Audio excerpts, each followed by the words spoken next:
As a man thinketh, so is he. We've all heard that before. Do we really believe it? Do we really grasp that this world we live in is a byproduct of who we decide we are?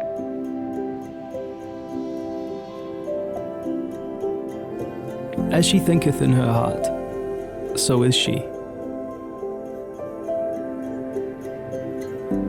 There's this notion that we've had stuck in our heads for so long, that the invisible hand of capitalism had to be a selfish hand, a hand without sympathy, that it simply wouldn't work any other way. But what if we were wrong? What if that's not true and never has been?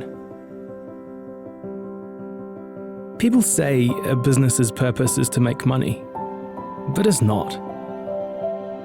A business's purpose is to fill a need for the market, and they get to thrive as a byproduct of how well they can do that. That's what the invisible hand actually is. That dance of cause and effect, aligning our individual self-interests with the common good. I get to benefit because I have given value to others.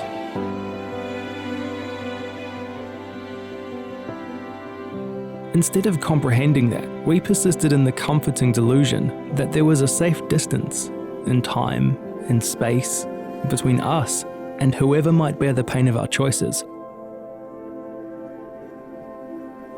And we fed ourselves the false narrative that the market somehow turned our selfishness into more hidden good than the harm we could clearly see it causing.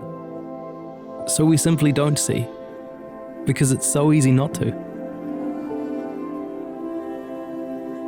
But the world is shrinking, and the world is suffering, and we must look. Those distances are no longer safe for any of us. There's no room anymore for fairy tales about the consequences of our actions. We are left at a choice. If we keep telling the story that the market requires the exploitation of the invisible and the poisoning of our earth, then that is what will be. But if we start to tell another story, that their interests are our interests, then that is what will be. What we believe is the crux of it. The market will work just the same. Maybe the dirty secret is it will work even better, free to focus on the needs of all its stakeholders. Maybe the dirty secret is there is a world richer than we can even imagine, sitting just on the other side of our foolish notion that we have to be unkind to each other to prosper. That is the secret, that capitalism, like any ism, is nothing more and nothing less than the magnifier of our intent. It will be whatever it is because of what we are. It does not make us, but only reveals us to ourselves.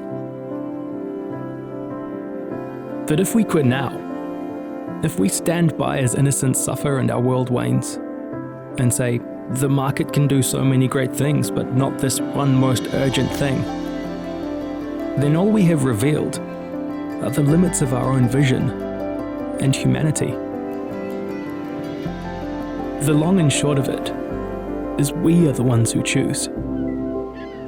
What we believe is all that seals our fate. As we thinketh in our hearts, so are we. And maybe it's time we think a new thought.